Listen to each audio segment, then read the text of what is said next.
Bonjour messieurs, dames.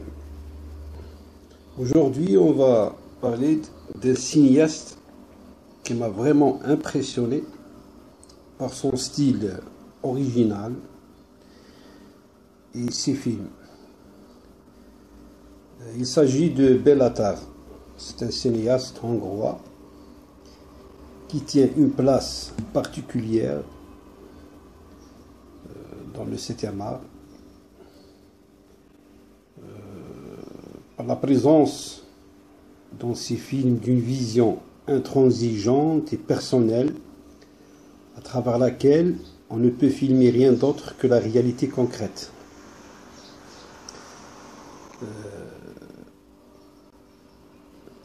Que par sa volonté de rester toujours au plus près des hommes et de la terre, avec comme fil rouge reliant son œuvre la dignité de l'humain.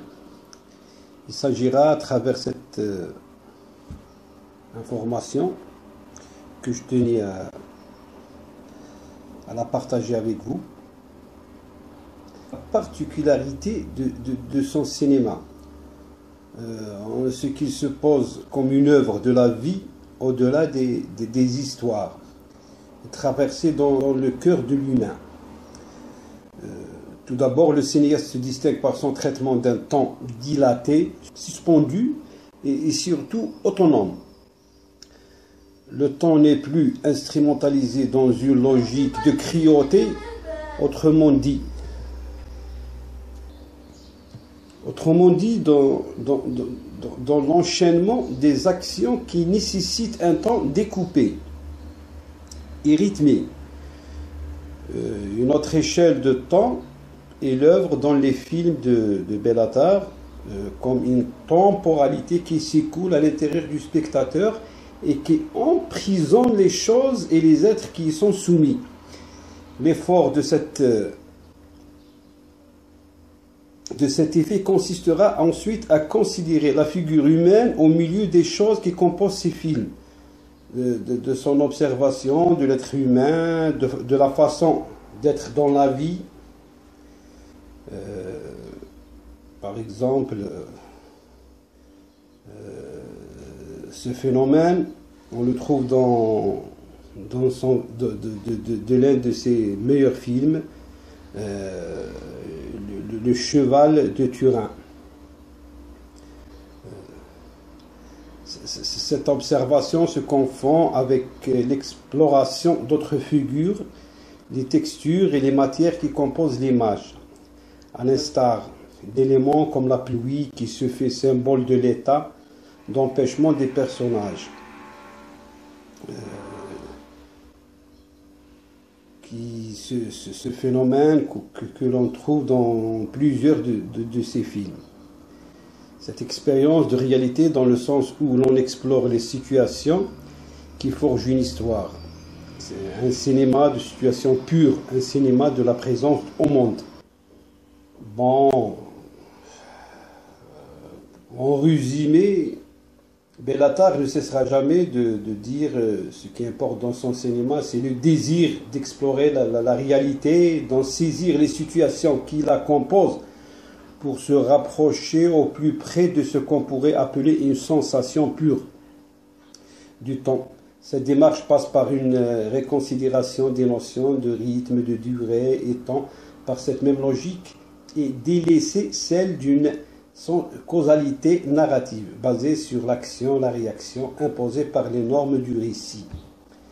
Elle impose par les normes, comme je disais, du récit, et elle repose sur le fait que pour embrasser la réalité d'une situation, il n'y a pas d'autre moyen que de laisser le temps à cette situation d'exister. Il en va de même pour saisir la réalité du temps vécu des individus qui habitent ces situations, c'est-à-dire l'accord entre le temps du plan et celui ressenti de l'expérience vécue réelle, des rythmes du monde dans lesquels l'homme s'inscrit, comme le souligne Jacques Rancière dans son ouvrage Le temps d'après dédié,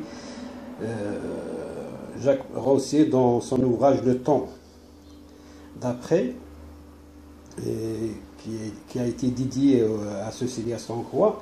C'est en effet l'exploration de ces réalités qui, va requérir l'exploitation toujours plus poussée des ressources du cinéma, de sa capacité à donner à chaque parole l'espace de sa résonance, à chaque sensation, le temps de son développement. Pour cela, le cinéaste utilise un procédé qui résonne comme une évidence, le plan séquence.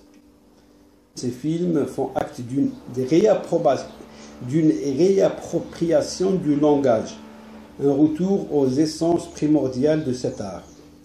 À l'approche synthétique du cinéma courant s'oppose le naturel poétique du cinéma de Bellatar. L'influence de son œuvre se fait ressentir chez toute une nouvelle génération de cinéastes hongrois, ainsi que quelques grands cinéastes internationaux, comme en témoigne Alistair Banks-Griffin dans Two Gates of Sleep en 2011, ainsi que Gus Van Sant dans Jerry et Elephant, qui a reçu la Palme d'Or au Festival de Cannes. En affirmant l'importance de son cinéma, les films de Bellatar m'ont beaucoup marqué, et je me prends à essayer de